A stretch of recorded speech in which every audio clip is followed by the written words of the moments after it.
Street Stock Series here in Fontana, California. This is the first time the series will run in Southern California.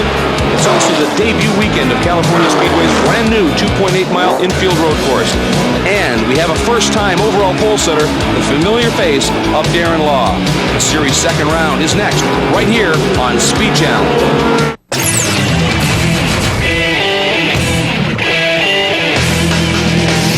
Hi everybody, and welcome to Fontana, California and the California Speedway. I'm Greg Creamer. I'll be joined today by Jeremy Dale in the booth. Down in the pits, we'll have Guy Hobbs and Sandy Hang, and we already have the field out on their pace and parade lap, so we want to get you right to the starting lineup for this second round of the Grand Am Cup Street Stock Series. Your starting lineup, we mentioned in the open, the overall pole sitter, first time he's been on a pole, Darren Law, driving the G&W Motorsports Porsche. The defending series champion, Goad and Powell, in their Powell Motorsport Corvette, ended up second. The Daytona winners of David Ephraim and Scott Maxwell in their Doncaster Racing Porsche were third. The Martini and Wagner machine, who were fastest in practice in their G&W Motorsports Porsche, by the way, ended up fourth and fifth overall. And in the GS1, or Grand Sport 1 division, was the Team Doncaster Racing Porsche of Lacey and Wilkins. Now we'll show you the rest of the GS1 field. Want to take you to the GS2 pole position. Sylvain Tremblay, one of the most successful street stock racers of all time, driving the Speed Source Porsche 911, nailed the pole in that category. Second up was the Asanto and Longy-driven Max Q Motorsports Mustang Cobra. Third in that category, Howie Liebengood and Lloyd, driving the BMW M3. Fourth in GS2, Sox and Snipes, who actually won on the track in Daytona, but got DQ'd for some suspension modifications. Still very quick, obviously. And fifth in the class, the people who ended up with the Daytona win, Schreiner and Lapsevich in the Schreiner Racing Mustang Cobra. Fastest in the pole in ST, or Sport Touring 1, Andy Lally, who was so impressive. Teamed with the very quick Chuck Goldsboro in the Team Lexus IS 300. Second was Busan and Dobson in the Pillicon International BMW Z3. Third in ST1, Haskell, Winokur, and Jamie France in the Speed Source Porsche Boxster. Fourth in ST1, Patch and Don Salama in the Pillicon International BMW Z3. Rounding out the top five in Sport Touring 1, Van Sicklen and Endicott, always front runners in this category. King Motorsports. And in ST2, Fenton and Bede, who won Daytona, ended up on the pole. The Nanamakers in their Acura ended up second. Third, Underwood and Hill in their Ford Focus. Fourth, Bagler and Luffy in their Mazda Protege. And in fifth, Nuzzo and Wymore in the Acura. And Jeremy, one of the things that you notice as we showed you that grid, variety. So many different brands of cars. Well, not only are we talking variety, but we're talking volume. I mean, just a phenomenal number of cars on this grid. This is a 2.8-mile racetrack, but I think for all of these drivers today, it's going to be a very, very busy afternoon of racing. And you can see the lights are out on the pace car, so we're anticipating the start. The two Grand Sports classes, 1 and 2, very high-end, very quick machinery. The ST 1 and 2, or Sport Touring 1 and 2, these sports compact cars, still very quick, and on this tight infield, very nimble indeed. Pace car has made its move down into pit lane. Right there he goes, so we're anticipating a green flag in the start of this 2-hour race coming up. And look at, there is that pole-sitting machine of Darren Law down to the inside, the blue and white. On its left, the Ultra 94 Corvette of defending series champions, Doug Goad, Devin Powell. And I would have expected maybe that Law would bring him up a little quicker. There's the green. You think that V8 in that Corvette might give him a little bit of an advantage with a slow start and that torquey launch. However, looks like, well, there he goes, up and around the outside. And these guys run through the oval here, turns 1 and 2 on the big oval here at Fontana, and then a very hard braking zone before they duck down into the infield. Just past this point, there's some of the oil drive from the IRL. Had a bit of an incident. Right there, you saw Darren Law use one of the Porsche's strong suits, braking, ducked underneath the vet into the early lead. Now, if you've got a big engine in this type of racing, you carry more weight, and obviously that's harder on brakes, so those vet guys, they got to be a little careful, as will the Mustang drivers and the like. Sure, it helps you in terms of getting out of the corners and in terms of top end, but it does hurt you in terms of braking, and it's amazing how well Grand Am has done with the rules in these various categories of racing in terms of equalizing these cars. At the end of any given race, it ends up being a pretty equal fight. You may have to backpedal a little bit early in one of the heavier, faster cars. As we go back up front, there is the Powell vet. There's the number 76. That's Everingham and Maxwell, who won in Daytona, sitting third.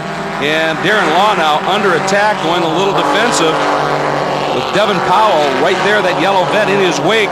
Couldn't make the move there. As I was saying, with the vets, you have to be a little careful early, save the car maybe a little bit more to have something left at the end, but you've got top end, and that's going to play a big role, I would think, here on the oval. Well, it takes a lot of willpower. When you've got a car in front of you and you can see the race lead, and you've got two Porsches behind you, if you're in that Corvette, it takes a lot of willpower, a lot of patience to say, you know what, I'm not going to go for it. Law drifts high, and that actually might just work for Powell as he just tucks in, picks up a little bit of a toe here. See what happens as they come out of the second part of the oval. In fourth right there, the number 81, that's the Team G&W entry.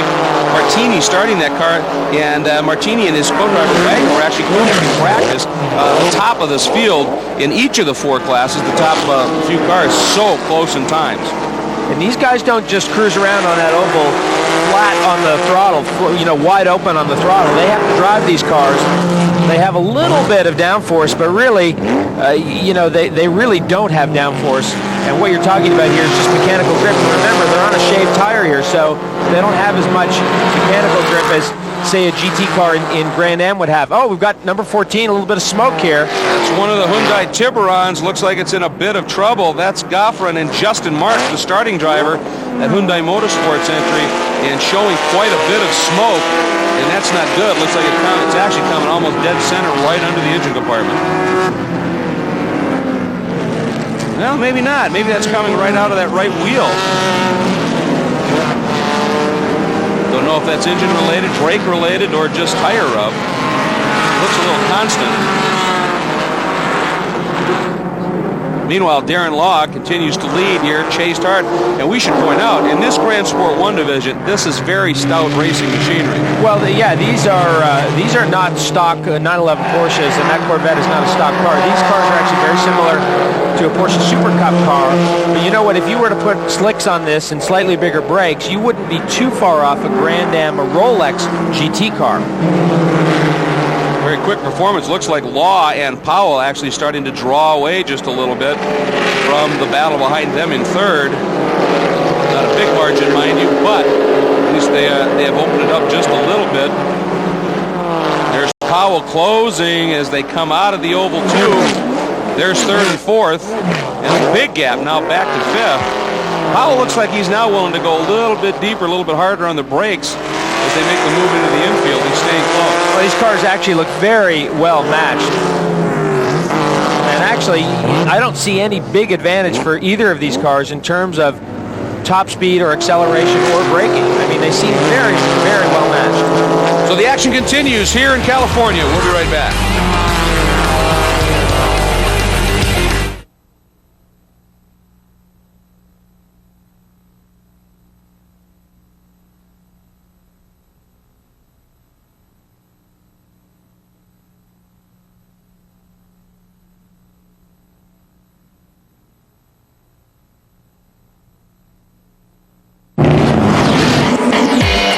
Welcome back, folks. We are under a caution, and here's why. Jeremy, the fourth place car, one of the G&W Porsches, it looked like it just got away from him.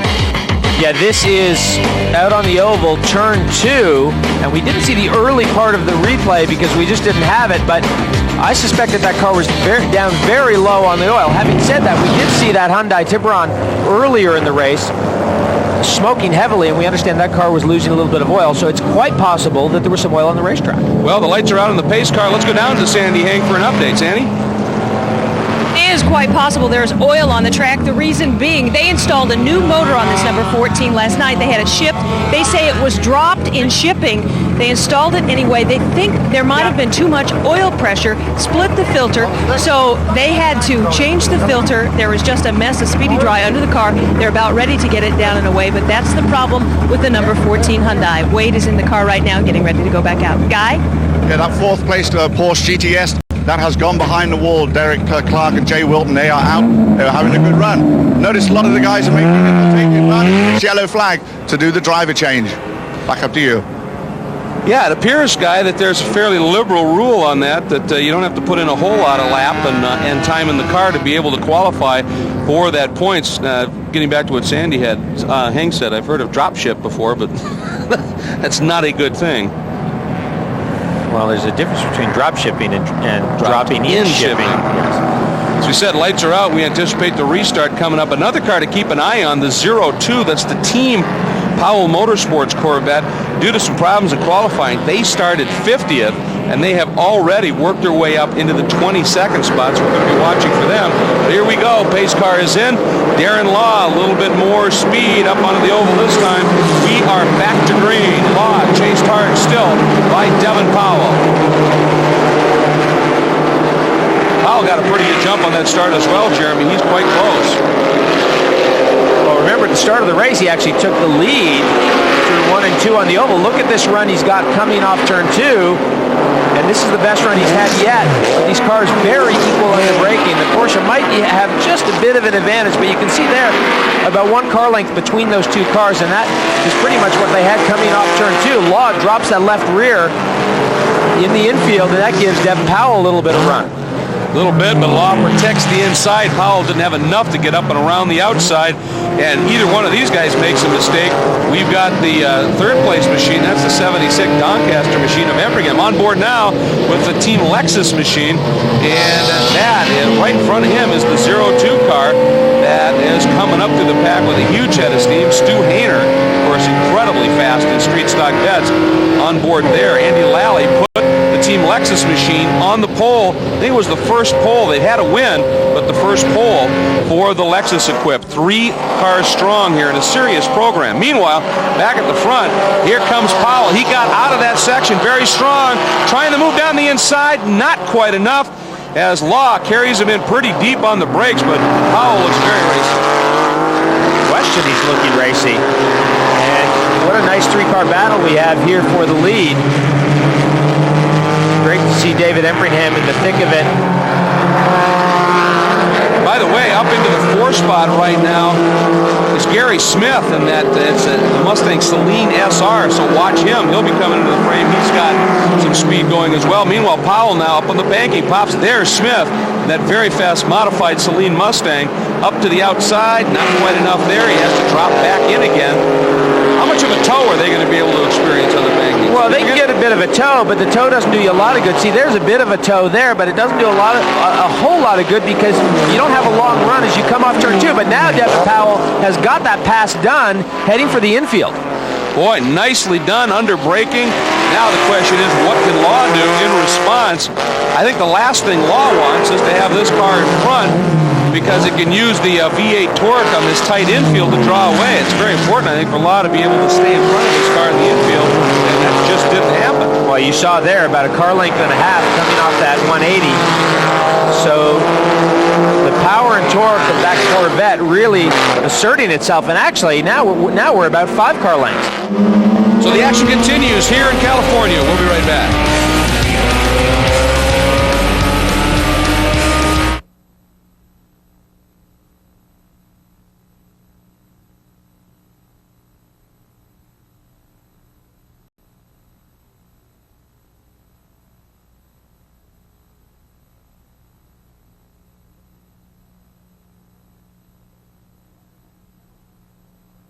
Welcome back, California Speedway, the Grand Am Cup Series for the street stock machines. We are on board with your leader in the Sport Touring 1 division. Andy Lally put the car in pole.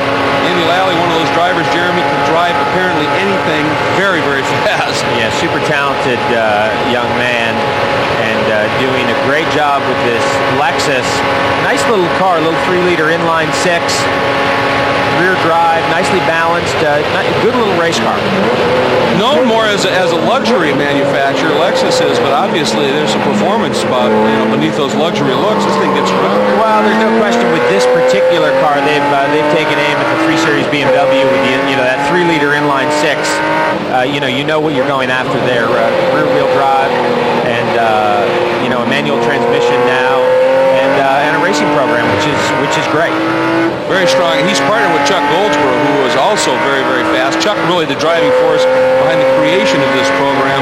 And they debuted last year at Phoenix and within 2 months had their first win. So the program coming along very nicely, and obviously you get drivers as capable as Andy Lally behind the wheel. The success ratio goes up just a little bit. And Lally from pole has absolutely led and controlled this one. The second place car has come up actually from 6th on the grid in the ST class. The number 77, Mike Karavich, driving the power racing team Acura Integra R. And again, that nice mix of manufacturers. Very, very interesting here, but he's in for a fight. You see Lally just go out of screen there. Then here's the battle, and it is a good one. Right behind him, the number 64, that's Ben Sicklin, also in the Acura, the King Motorsports machine, right behind Karavich, and it is an absolute battle for class position. These little Acuras have been very good race cars, but it's interesting to note the differences. Much smaller in displacement compared to the Lexus, and of course front drive in these Acuras versus rear drive in the Lexus. But again, as I said earlier, in Grand Am, it's all about getting the rules to the point where you can race these cars against each other in an equitable way, and they've done a very good job of that. They have them not too far behind this battle right here. You're going to see the BMW. That is the number 34. That is the car that was second in class. Boisson, the starting driver, the Villicon International machine. They had 2 wins last year, and he slipped back a little bit from 2nd to 4th. But make no mistake, this car very, very quick indeed. And I think it's going to be interesting to watch him come up through the pack, particularly if they get a good opportunity on the pit stop and the like. Oh, a little bit of oversteer there. It's a lot of fun to drive as well. Oh, I'll bet that's a great little car to drive. Again, another little inline 6 there with rear-wheel drive, so a good blend of equipment here with the Lexus and the Acura, and of course the BMW. Now, we talked about the strength. A little bit of squeal there. We talked about the strength of this Lexus team, and some of it comes in numbers as we're watching this little scrap here. They have a 3-car program, and we have it on board in the number 2 machine as well. We're going to be able to show you a little bit, giving us some great looks throughout the pack. Here comes, though, that's Lally, the orange car coming right at you, and then 2nd, 3rd, and 4th in class. That's about as close as it gets right now. Well, and you can see the other 2 Lexus at the top of the screen there, so it is a group here fairly well compacted on the racetrack. This is the 2-car that we're on board with now. Yeah, Tim Gaffney, the starting driver in this one, and he sits back now in the 5th spot. Right behind him is the number 3 car, the team entry, and that car, by the way, was started by Dror. That's Dan Dror. And the biggest movers so far in this race have been fairly substantial. We talked about the 02 entry, the Weinberg driven, that's one of the Apollo Motorsports cars. 35 positions it's made up, and that's Weinberg, not Hayner in the car. Hayner will be getting in when they stop. Well, nothing like having a bit of horsepower. Let's just ride a little bit here with the number 2 machine. Got to be careful of that. You've got to be careful if you don't drop those left wheels down on that apron, because that will come and bite you without question. Hard on the brakes, and then a quick left, a quick right. Gaffney definitely not afraid to use those curves. Not afraid at all. We're going to step away for just a minute. We'll be back here to Fontana.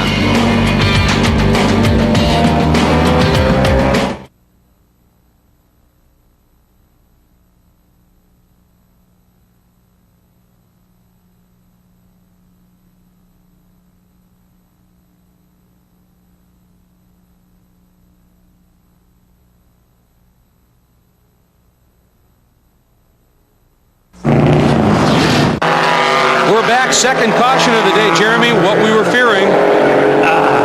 Onto the main straightaway, a little wiggle, and the car gets away, and of course there's a break between those 2 barriers. He's wide that apex, and boom, the right rear hits that barrier, and that was almost like driver-passenger door. I mean, he really center punched that thing up in the gap. But we are about to go green, and they got it taken care of in a fairly nice time. So watch for it as the pace car is going to move off. Now, we also had some interesting moments with our buddy in the 2 machine. up over that first curve, and the car just gets away. And you can't. Those curbs are very, very tall, and this is leaving that spin down to the next corner, and another spin in the next corner. So an interesting day in the early going for Tim Gaffney. But pace car's in. We are back to green, and look how close now Law is this time. But there you go. That V8 starts to draw away.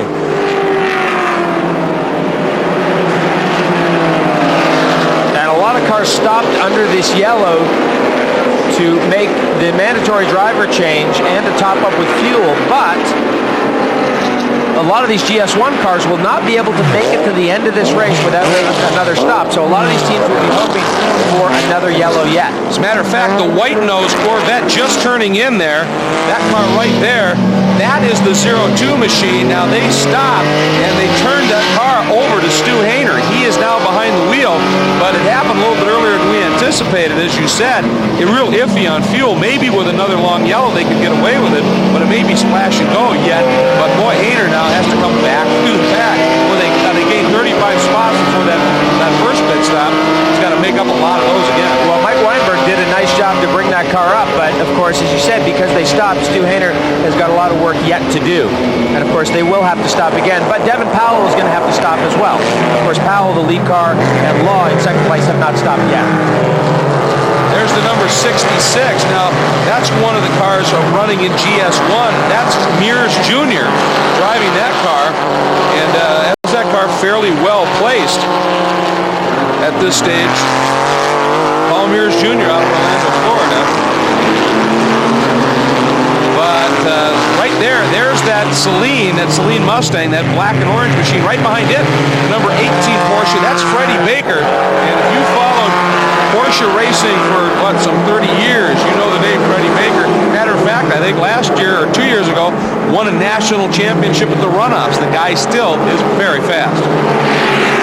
And here comes Stu Hayner. Stu Hayner, another driver that has been in sports car racing for a long, long time, has driven just about everything, and can drive just about everything. A couple of Trans Am wins to his credit. So, good battle there. That is that battle for fifth between that 47 Celine, big wiggle, and too wide. Too much speed in. Baker knifes underneath. Then Hayner. And right behind them is that 66 machine of Mears. Very hard braking zone there, and he just got in a little bit hot. You can see the car wiggling in the braking zone, and there just wasn't anything he could do with it. If he had turned down into that corner, he probably would have spun the car, and so elected to just open his hands up and go straight and use the generous runoff here at Fontana and not spin the car. And the car that he's trying to get by now ducks to the inside. That's the number 7 team Doncaster Racing entry. Dave Lacey, the starting driver there. He couldn't quite get the pass done. This isn't for position. Hayner right now basically down a lap because he's stopped trying to get back up onto that lead lap. Hopeful, of course, that should there be a pit stop for a yellow, he'll get that all back. So Hayner definitely has the bit between his teeth right now going after it. A couple more of the Porsches. The Speed Source team, both of these cars fielded by Speed Source. That's Sylvain Tremblay's outfit, originally from Quebec, Canada, now living down in Florida. And one, he is one of the fastest drivers in street stock equipment you are ever going to find. And two, his shop preps, a number of cars that have had immense success, certainly in the Grand Sport division. They even have a Boxster now running in the ST1 division. Meanwhile, up front, it is Devin Powell, that Ultra 94 vet, number 11, has opened up a bit of a margin once again. Not huge, mind you, but a little bit over Darren Law. But then you see the margin back to third place, currently held by the number 7 Doncaster entry. Into the infield, that V8 able to get off those corners so well. Law driving beautifully to stay close.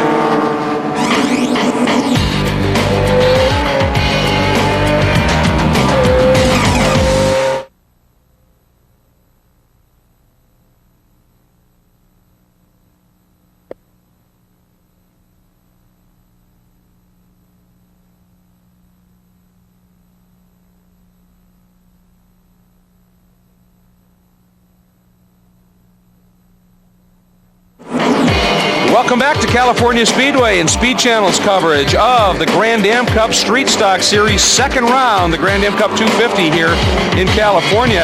So look at the current top 5 in the GS2 division. Here's your leader, and it's really quite a story. Jeremy, they only managed to qualify 10th. Had some problems in qualifying, but they have been on an absolute march to the front. And the driver from Colombia, Alejandro Lince, has really just knifed through the field and done a brilliant job in this Audi. And this is an all-wheel drive car. It's a S4, and that'll be a V6 twin-turbo car. And again, great diversity here in this class. Mustangs sit second and third in the class, and a Porsche sits fourth in the class. So great battles in this class. I mean, you mentioned the mix-up. You've got the Porsches, but this Audi is working incredibly well. And where does the four-wheel drive give them any special advantage here, infield, oval?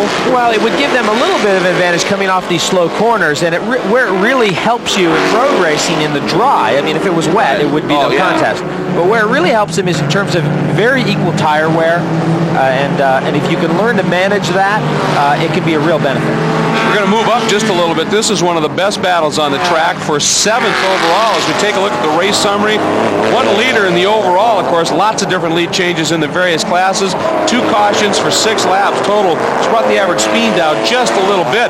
But here's your story. That's the number 70 Porsche. That's Wellman, and he has moved now into the 7th spot for a long time, chasing that number 16 machine. And I'll tell you, Alan Wartzman doing a nice job. That's one of the older Porsche 993s. Was able to fend off the 70 machine for a while, but finally Wellman was able to get by. But they've really been going after it, Selby Wellman, and as I said, the Porsche behind it have really been having a good run. But interestingly, joining them now right behind is that Celine Mustang, and Gary Smith has that thing absolutely lit. And that is brute horsepower there, and you can see that car actually quite a bit different in terms of look at the difference in the size of those 2 cars and how much more frontal area that Mustang has compared to that Porsche. And again, very different cars through all the classes here. The number 7 car is in the pit lane. That's Lacey getting out, turning over to co-driver Greg Wilkins. This is the Doncaster Racing Tellus Tim Horton and Dynamic Suspensions machine team to the car that ended up winning at Daytona. And looks like a fairly routine stop. Meanwhile, back to this battle. That large frontal area on the front of that Celine's got to give it a little bit more downforce, but also I would think create a bit more drag up on the oval. Yeah, no question about it. But again, very different cars. The Porsche being a rear engine car, which means the bulk of the motor sits behind the rear wheels, which is over the years what has made these 911s not exactly easy to drive. And of course, the Mustang being a front engine car with a big V8 up there, lots of horsepower, no question about that. But makes these very different cars to drive. And adding to the mix right behind them, you see that blue Corvette. That's the number 43 Corvette, and kind of an interesting story developing there. That car started by Joe Nonamaker. It's the Planet Earth Horizon Marketing Corvette, and I believe now that Shane Lewis is behind the wheel, but Guy, a little bit of pit strategy, had him in early. Well, they came in very early on that first yellow and took advantage to do the driver change. Shane Lewis got in. They went to the back of the pack, obviously, but he quickly worked his way back up to the front. However, they've now got these electrical problems, and they've made a couple more stops, but Shane is absolutely flying out there right now. Well, he's just cracked the top 10, and he's going after 47, which sits in 9th. Their 2 stops ended up in, oh boy, did he get around 47 in a hurry. Those 2 electrical stops were both very fast, Jeremy, and he never did lose the lap. He stayed at the tail end of the lead lap and has been absolutely hooked up. And that's critical. If you go down a lap, you're in real trouble here. This is a 2.8-mile racetrack, and to make up that distance will be very, very difficult. Shane Lewis, very, very fast. He made sort of his name racing Corvettes in the old Bridgestone Supercar series, and watched him around Long Beach. So he's got a little Southern Cal racing experience, but in this type of car, Shane Lewis very quick. Problems for the similar car, the 02 we were talking about, the Team Powell Motorsports entry. Their stop went down a lap, and that's blunted their attack. But Shane Lewis, they don't, if they have to stop, it's just going to be a quick splash. Could be a real player come the end of this one.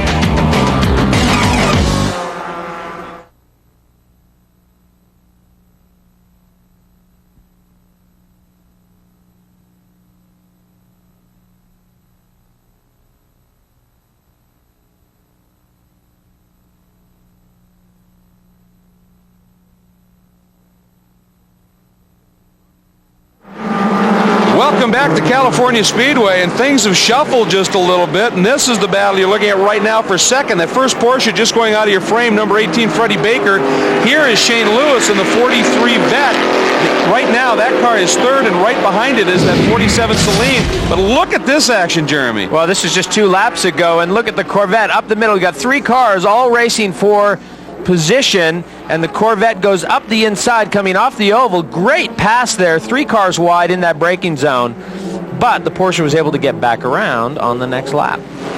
Here's your speed in. I mean, it's been like this, hammer and tong the whole time. Now that car that that's going around is actually down in the order there. Just going out of frame again is the car that sits in second of Baker, but this is very close. Baker's got to stop. The Mustang, we believe, still needs to stop. This 43 car of Lewis stopped early, put him in a couple of minor stops to fix an electrical glitch. Been running like clockwork since. Maybe they can make it to the end. I think that's a real stretch. They need some help in the form of a yellow, but even if not, Jeremy, they can get close and duck in for a splash. They could look pretty strong here. They could, but of course, if they have to stop under green, it's really going to hurt them. Of course, they wouldn't take tires. They probably just do something in around a 4 or 5 second stop to get some fuel in that car, just enough to get to the finish. Now, we mentioned things have shuffled up. Right before some of the leaders made their moves into the pits, we had a very interesting moment. And, Jeremy, it looked like maybe a missed gear. That's Devin Powell in that Corvette, and I do believe he did miss a gear there. And Darren Law said, well, I'll take that and put that car up into the lead. And then Devin Powell, on the following lap, went to the pit lane and changed tires. But they had a real problem. We've seen it with both of the Powell Motorsports getting the jack underneath the driver's side while that driver's change is going. Yeah, look at that jack right in there underneath his legs. And this stop was a bit of a better stop. Notice the fueler is at the front of the car there, and so that takes at least the fueler out of the equation, but you've still got to get that jack in under the left side of the car, get the left side of the car up.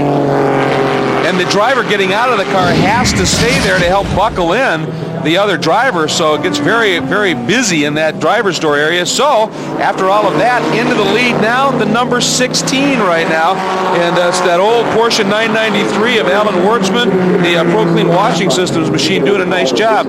But the number 11 with now Doug Goad, who is very fast behind the wheel of this machine, has already worked his way back into fourth.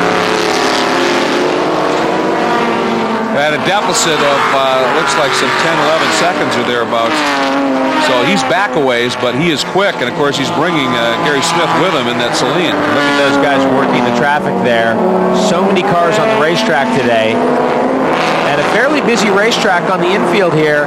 It's fairly wide in sections, but when you have these quick left rights and right lefts right here, so you go right left through that chicane, you can't run side by side through those types of sections, and so you need to get clear of traffic before you get in there. And here comes another one where we're going to turn in, we're going to go right and left, and you see how slow those cars are side by side. Look at how slow those cars are going. That number 3 got forced, bounded up and over the curbs, slowed them both up, which worked nicely for Goad as he's able to rocket between both of them. But that second one that we saw where the cars were side by side, one of the tightest pieces of real estate on the track. No question, and there's the run on to the front straightaway in that Corvette, getting all that horsepower to the ground. Really well developed, that Corvette, no question about it. Well, they've been racing in that trim for some time, and very good indeed. And so Goad now is just absolutely dropping the hammer. Fresh tires and a fresh driver, and one that's very quick indeed, working his way up. And the fact is, these guys have driven together as a team for a few years now, and that really, really makes a difference in terms of what you can do, with a package and with a team. So Goad in full chase mode right now, and the interesting thing is the leader right now, the number 16 entry, we believe, right there, still needs to make a stop.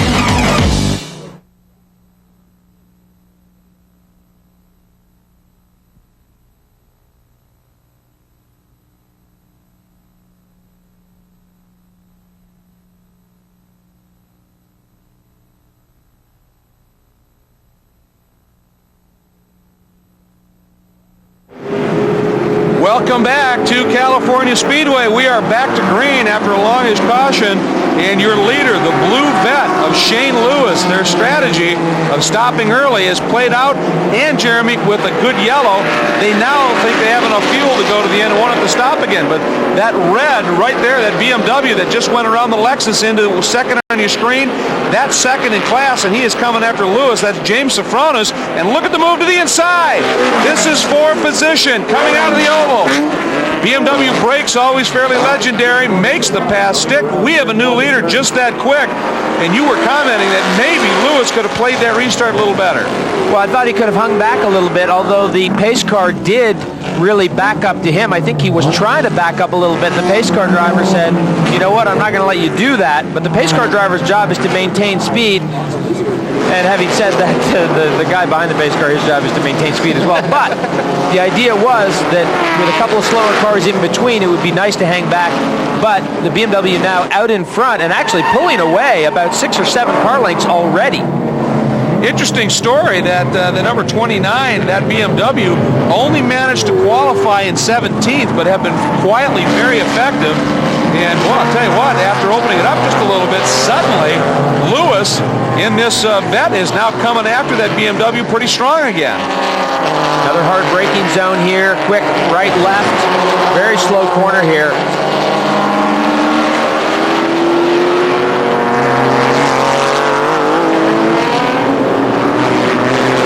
Busy section of the track here, lots of these little bob and weaves, and then these two quick left-handers and up onto the banking. And surprisingly, we saw the BMW had some pretty strong steam down the oval.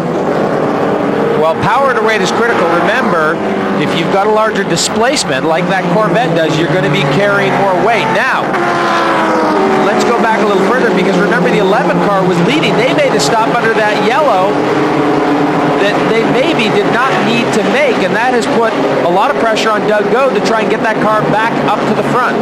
Now he's in 4th place right now. Goad is first car there to the left of your screen, but his problem is a lot of ground after that stop for that splash.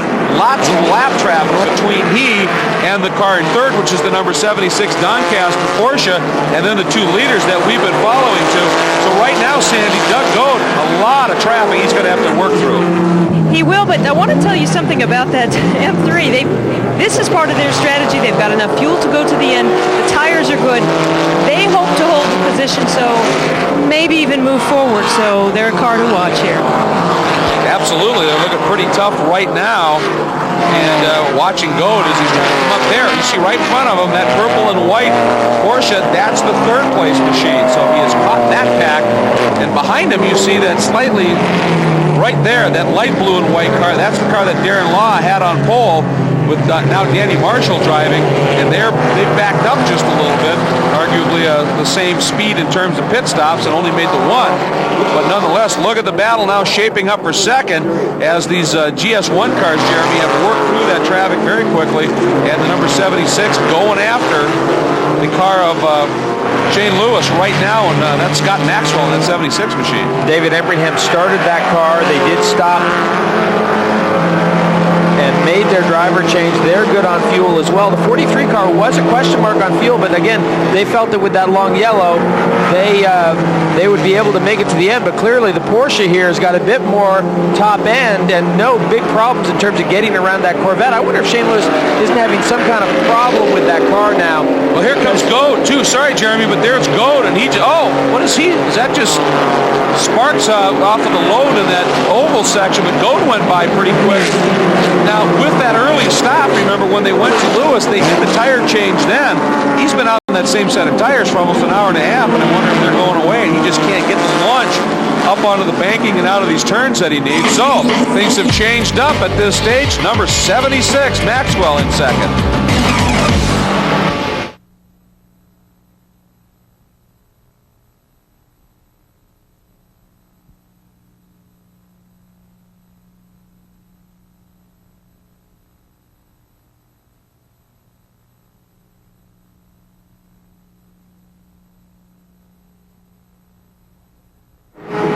Welcome back to California Speedway, and we have ourselves a race. You're looking right there, the number 11 of Doug Goad, who leads it.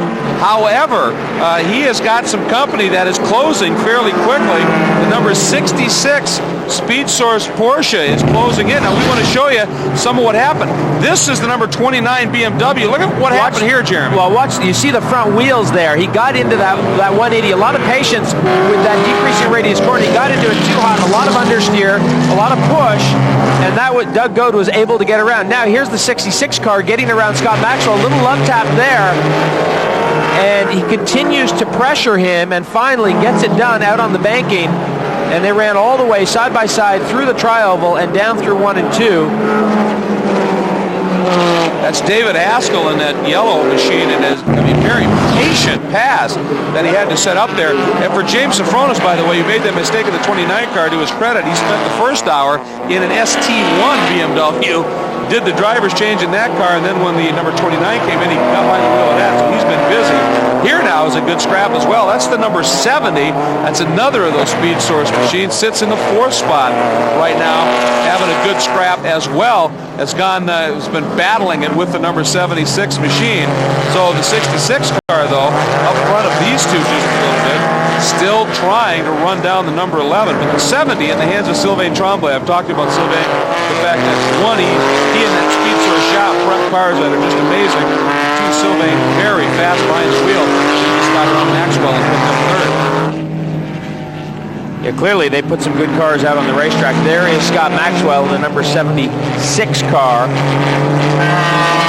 there is the 76. That now is it's actually Maxwell. Effingham out, Maxwell behind the wheel of that machine. And they've been dueling, as I said, with Tremblay, and it looks like Tremblay has found them and gone around them and picked up that 3rd spot. So Maxwell back to 4th. They had speculated early that they just maybe didn't have quite enough car to race with Goad, and that seems to be the case. The 66, though, has been running slightly faster laps than Goad with the amount of time left in this one. Who knows? Now, here's the number 43 car. And Guy Hobbs, we had talked earlier about all of the strategy that they had employed, but something's wrong. Yeah, there is something wrong. I checked in with Shane Lewis's team because he lost a few positions right early on that restart. But they said, Joe Nomnamaker told me that they've lost the motor, basically. It's a very weak motor. It's so weak that Shane isn't even able to use 5th gear. So that's why they're dropping back. They're handling fine, but no 5th gear for Shane Lewis.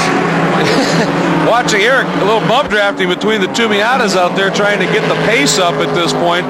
There is the leader in the ST2, the Sport Touring 2 category. That's the number 27. That's the little Acura Integra LS for Bill Fenton Motorsports.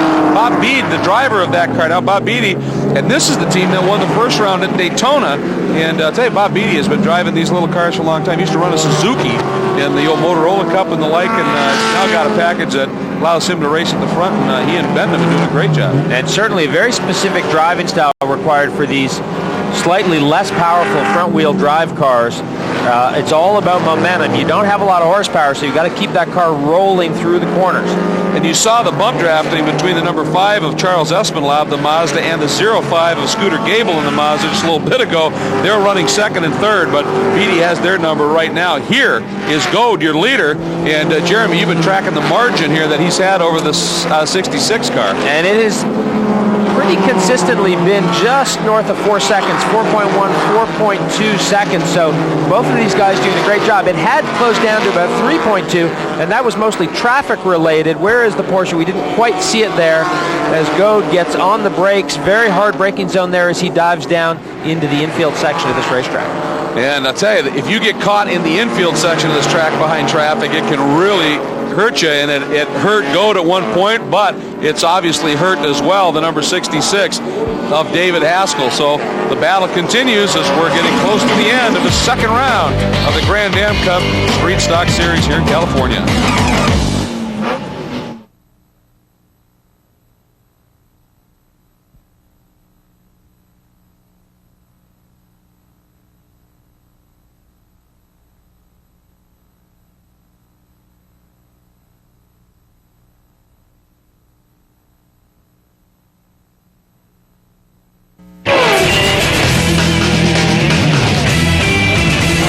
Welcome back to California Speedway, and we are are just about to wrap up the second round of the Grand Am Cup Street Stock Series. There's your leader, Doug Goad, about a third of a lap yet to run here. And he is going to just get through the twisty bits here and should be in good shape. Jeremy's opened the margin up a little bit. Yeah, margin up now around 6 seconds, so traffic always plays a role, but Doug Goad has done a great job in this Powell Motorsports Corvette to get back to the lead and maintain that lead. Now, they were second at the opening round of Daytona, and as the checker comes out, that ought to push he and Devin Powell into the points lead as well. So a great day for this Ultra 94 Sunoco team. Here is your ST1 leader in the Sport Touring Division. That's the number 64 entry, Bob Endicott, who's been racing this level of Acura for many, many years, one of the best in the business. He's going to take the win in ST1. Here comes the number 76.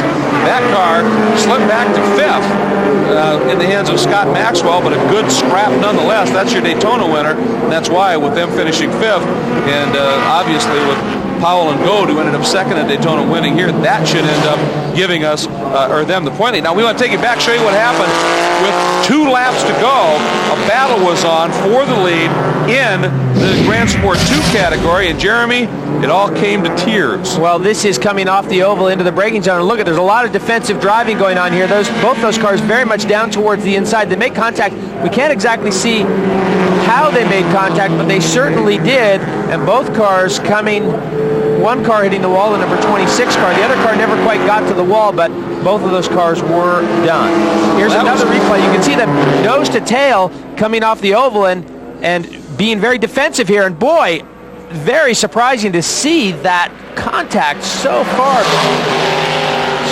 away from the braking zone. Well, that was 26, Chuck Snipes, moving to the inside to try and make the pass. It looked like number 53, Longy, moved to defend, and they just clipped each other. Here's your winner. Let's go down to the winner's pits. Guy Hobbs? Yeah, thanks. Great. We're down here with Devin Powell. You started the race, and Doug Goad certainly finished it in great style. Absolutely. You know, the whole Powell Motorsport crew did a fantastic job on our Sunoco and Compass Corvette Z06. Car was flawless all day. Doug did a fantastic job bringing it home to the end in one piece. Great victory. Congratulations, Devin Powell, Doug Goad. Back to you, Greg. It was an absolutely great drive. And boy, this team works very, very well together, even with that little bit of a secondary stop. They apparently had it figured out. Let's take a look at the final results here. Doug Goad brings it home for the win. Haskell, nonetheless, a great drive to the second spot. Sylvain Tremblay in third. We saw what happened with that the incident in Grand Sport 2. And it's been a very interesting race here. Glad you could